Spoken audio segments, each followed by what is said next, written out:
Hey, welcome to the Aries Zodiac reading by the Air Moon Aries channel.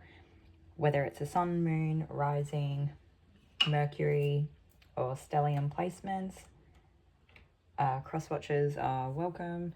Then this will be your Aries reading.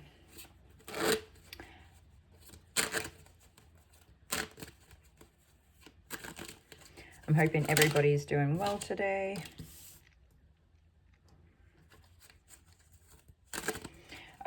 So Spirit saying something about Aries allowing themselves to just be as they are, being present, being grounded, being themselves, embracing their nature, is allowing them to step into an untapped higher wisdom, higher knowledge, higher consciousness.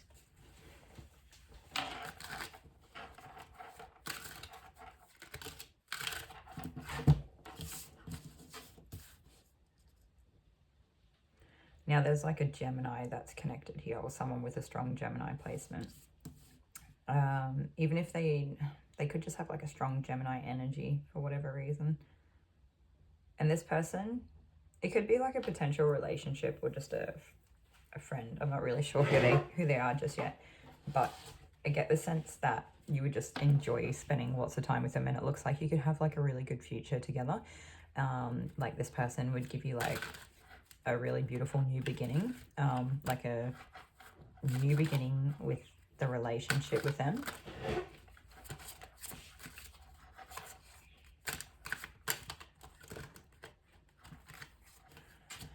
There's been a few things that have been going on in the background. And so the first thing is that Aries may have been caught up in their head, dealing with some really stressful, depressing situations.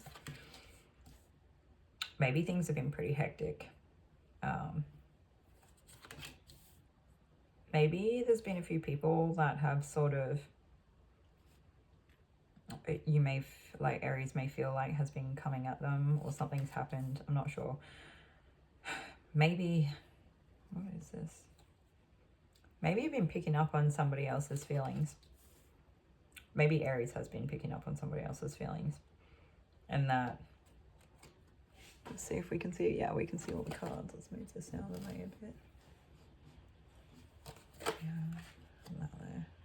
Okay. Yeah, picking up on somebody else's circumstance here, which is kind of surprising because I don't think they were meant to. Like, whoever this other person is they're picking up on doesn't realize they were being picked up on. And might be going through something kind of full on. And because of what they're going through, they're like almost throwing fire at other people and getting caught up in their emotions and not really seeing the situation for what it was, where they feel like they just have to take what they're given and they're not really happy with it, and they're just trying to make the most of what they've got, knowing full well that they're not happy with it. Feeling ungrateful for being put in this position to have to feel like this in the first place. And so they choose to move away and take some of the pain that they're experiencing with them. And when they go, they're going to make sure that they've got better boundaries in place next time so that they feel like the same scenario won't happen again. At the bottom of the deck, I had the Five of Cups, so I definitely feel like there's a sense of grieving underpinning what's happened here or is happening.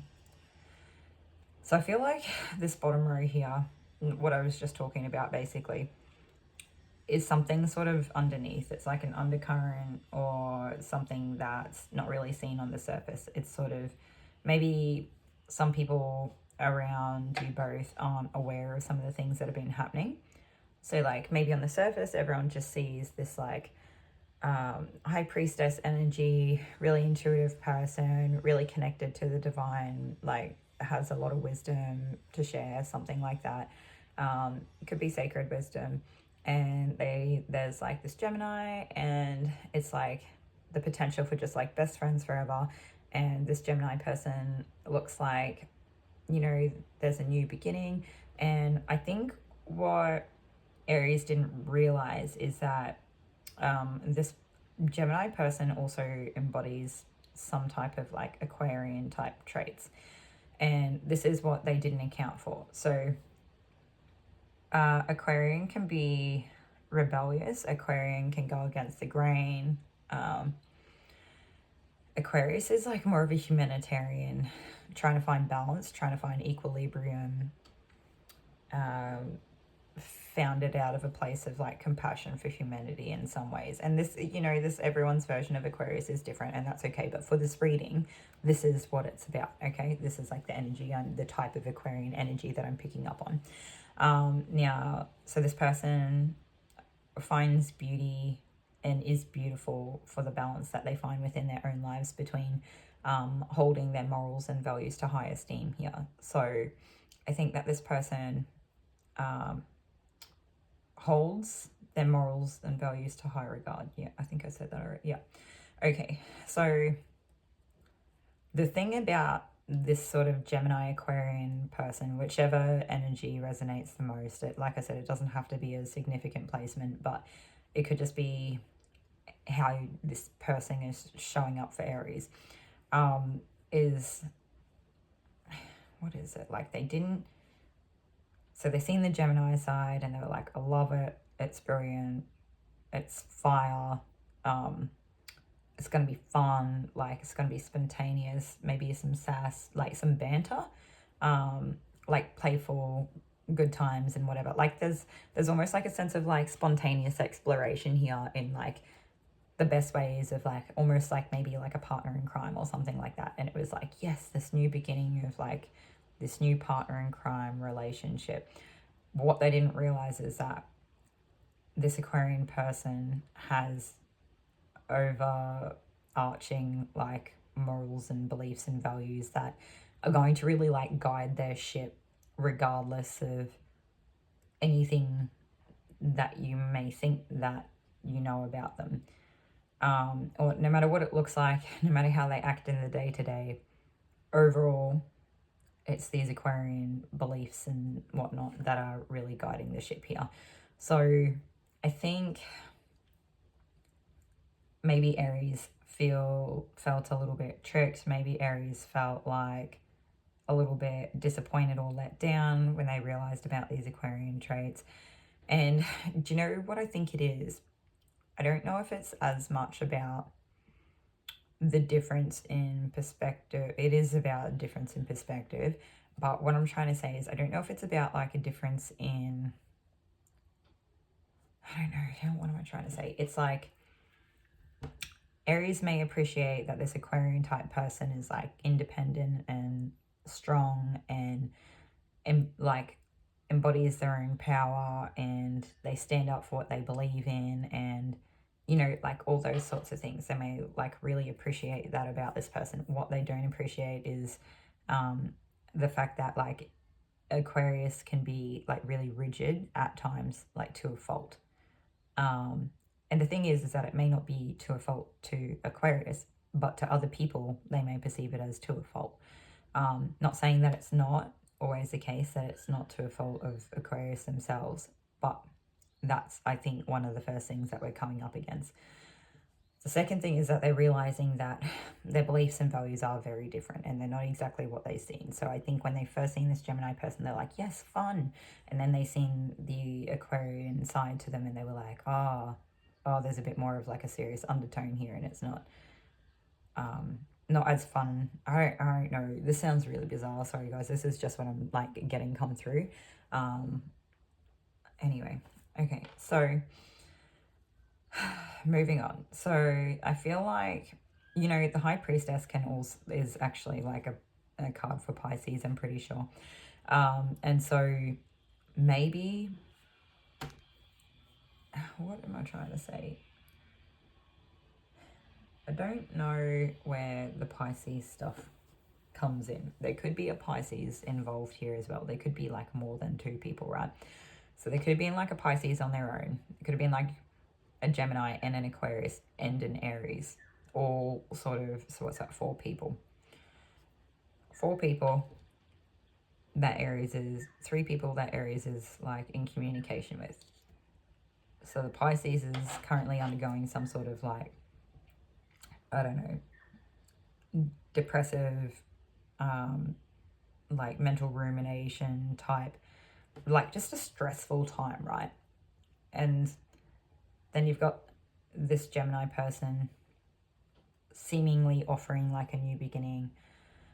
So this is I'm trying to explain this the best way I can in the way that it's coming through. But it seems like there could be like two groups here. Okay, so that there was that first group of what I just explained out. And now there's a second group where there's like 4 people involved, including Aries. So we've got the Pisces that may be undergoing a stressful period and they don't know how to handle a situation at bay. Now you got the Gemini person who seems to be just trying to learn and develop. Maybe they're a little bit too quick sometimes, but ultimately I think not only are they seen as kind of like a new beginning to people, like new potential, but they're also trying to start their own new beginning in some way. Now, this Aquarian person could be so far off center. There's kind of like more distance between them than anybody else in this scenario. So they're kind of off doing their own thing. They're not really like in the group, but they're kind of still here showing up as a part of it in some sort of position of like showing up as the star. So what have we got here? There's some sort of contrast between the High Priestess and the star. I feel like there could be like some level of like mirrored energy here, and I don't really understand what it is. Okay, anyway. So, yeah.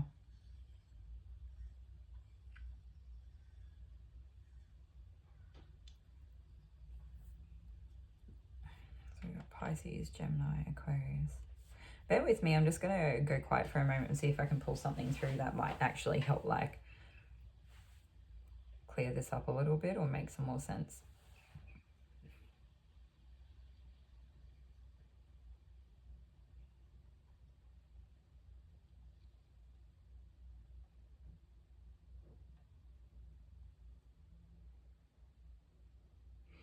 Okay, so there's another scenario here coming through where there's like multiple people.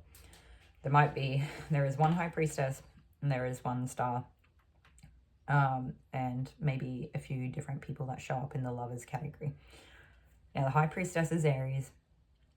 The star is like the Aquarian. And there's potentially like, yes, I think maybe like 3 different people showing up with like in Gemini type traits. For some reason, Aries may be feeling alone during this period of time.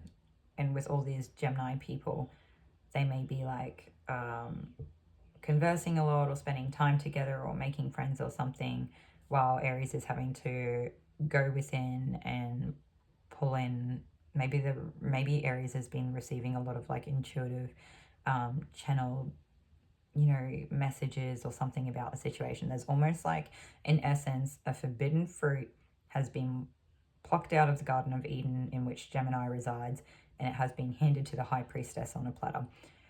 And it's almost as if like Persephone herself or someone has done this to deliver to the High Priestess. So I don't know if the High Priestess has necessarily asked for this or not, but rather the fact that it has actually just come through for them. And when they found this out, it has been deeply upsetting for Aries. And with that being the case, it's like, I think it just like really come in really quick and really hard, like hit them like a brick wall or like a ton of bricks. Yeah, that's what I'm trying to say.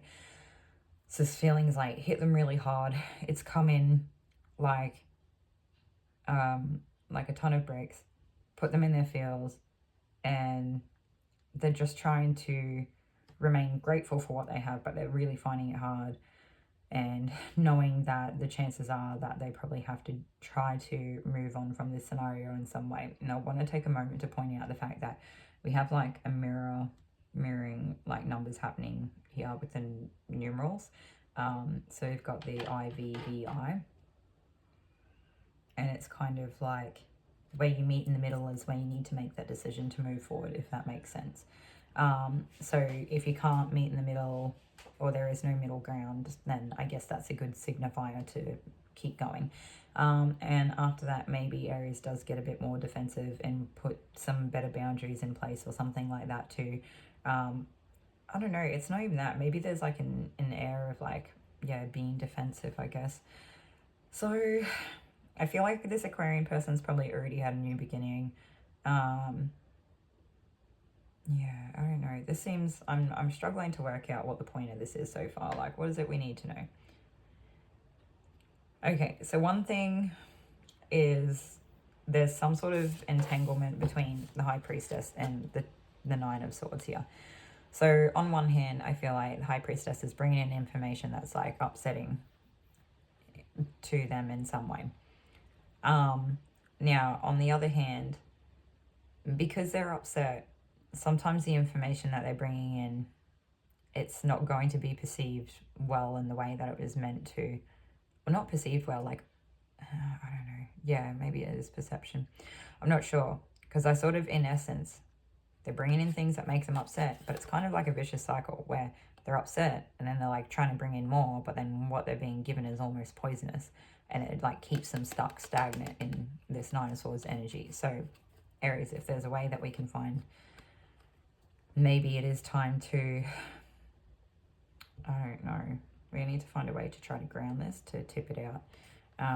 I just imagine seeing like this headpiece on top of the High Priestess, almost like, let's hold it up a bit higher like that, almost like a cup.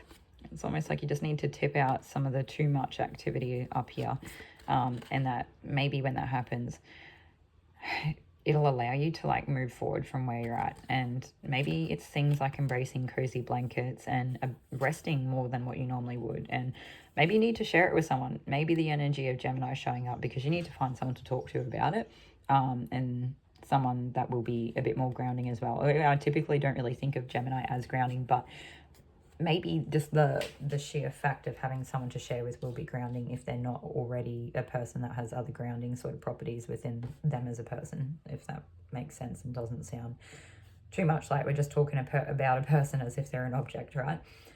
Okay, so what else do we have going on? So I think one thing that may be coming through here though is that may happen to Gemini a lot, where people do come to them with their problems, or they do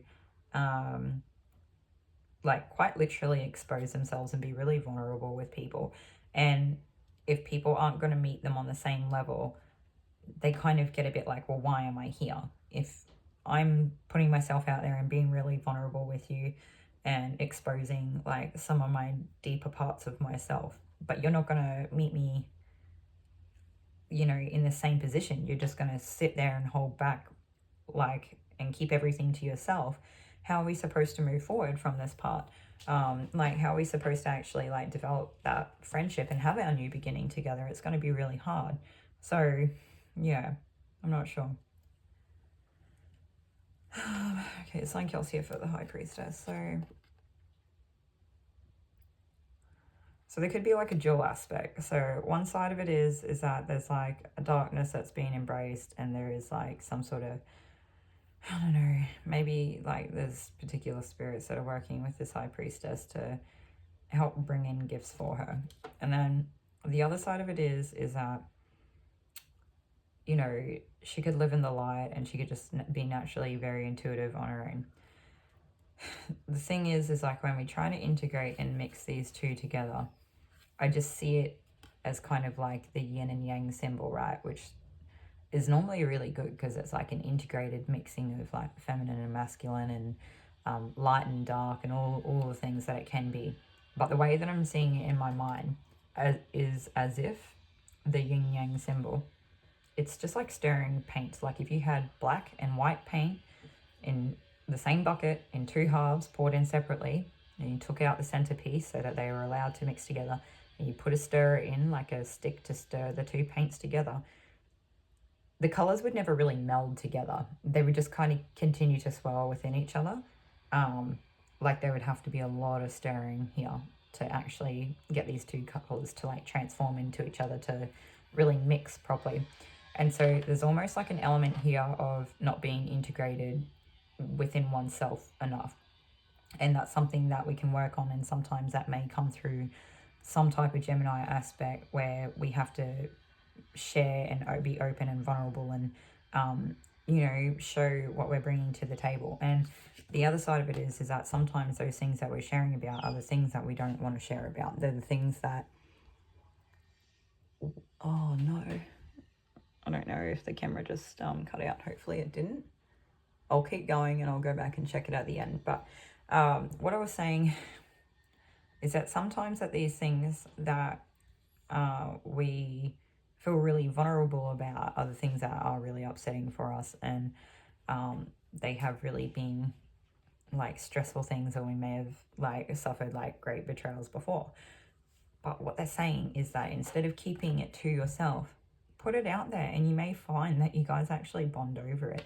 And instead of people getting defensive and caught up in all the little details, it could actually turn out to be something really freeing, but also something really like, you know, fulfilling in some state, like some way. I'm not really sure. The thing is, ultimately, at the end of the day, if you're not ready for it, you're not ready for it. And there's not much you can really do here to force that, to hurry it up. And if what you need to do is put in some better boundaries, and that's what you need to do. The thing that I want you to know about this sort of wounded warrior energy is that sometimes when we're really busy keeping people out, we get really good at it, and we keep people out to a point where it's kind of isolating, okay? So maybe it's good to do it for a while until things calm down. And then maybe after a while, in fact, what we need to do is actually begin to, one by one, maybe you still keep people at a bit of a distance, but you eventually do use your newfound, really like much better discernment than what you had in the past. You know what you're looking for. And all you can do is put yourself out there and see, like you've learned from your previous situations, and see if it's like reciprocal, and see if it's appreciated. And if it's not, we can just, you know, move on, and we can do it again later at some point. But I feel like Spirit's really warning you that this the way that things have been playing out, it's could almost leave you in a period of life where it's kind of isolating, or it's lonely. And I don't know your situation, right? I'm only passing on a message that's like coming through. So obviously there's like really good reasons sometimes, right? Like, you know, Nine of Swords is probably good enough reason to put us in this position. And it's, even though it's the Nine of Swords, when I go to talk about it, I keep wanting to say Ten of Swords, so it wouldn't surprise me if I already had it. Notice how these are both nines. Yeah, and it's just like, it's hard, but it will never change until we try to do something different. So maybe like overnight time, it's like upsetting and depressing, and maybe during the daytime you're just busy trying to guide yourself, something like that. I'm not sure. It's almost like,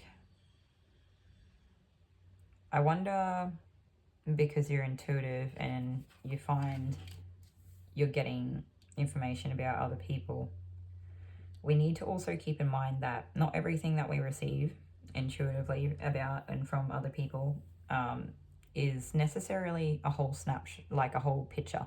Sometimes it's a minute snapshot of a moment in time of another person's feelings or thoughts. Like if you're like empathic or something, or you're getting some sort of nudges or whatever, it's not to discount it or say it's not real.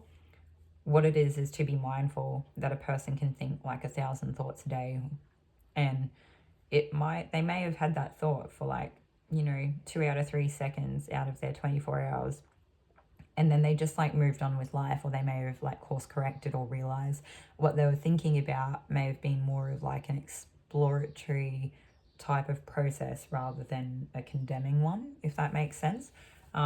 So it's just to be mindful that you may have a really sharp intuition, and you may be really open and be receiving a lot, or just have like a good gut feeling, whatever it is. But it can almost bring about an air of paranoia, in the sense of what's coming through may not be as, I don't know what the word is, like malefic or something like that, to the one snapshot we receive, because maybe in the bigger picture say there's like, you know, this favorite best only analogy that I have is if there's like 10 slices to the pie, right? Maybe we'll pretend it's 100 for the sake of the percentage, right? 100 pieces to the pie, maybe that like one tiny 3% slice is that snapshot that you received of what a person thought about you in a given moment, and maybe the rest of it was actually really positive or like really transformative, or it taught them things about themselves that they seen through you as a mirror or something like that. You know, there's a lot of ways that we can navigate and experience our inner worlds that is so different, and it's so hard to try to convey that between people when we don't even really understand what we're experiencing ourselves. Okay, so yeah, do we need any more cards? We're just gonna take some Stranger Things cards. So Aries, it looks like you guys are getting a bit of a longer one today. I hope that this is like helpful for you and helps you navigate whatever the situation is at hand, because it does look like a little bit hard to tell what's going on. I'm glad that that last part seemed to have a bit more of a precise, like a specific message, I guess, rather than trying to like work out who's who in the situation. And okay, we're taking that. There we go.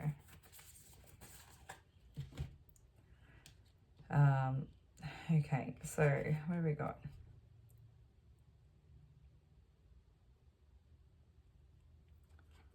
So Aries, maybe a little bit ambitious at this point in time. Like, actually, it might not be that. This might be a call for Aries to be working on their health and being mindful of taking care of themselves, and specifically to do with the foods that you're preparing for yourself or cooking for yourself. So you're going to be making sure that you're consuming good foods.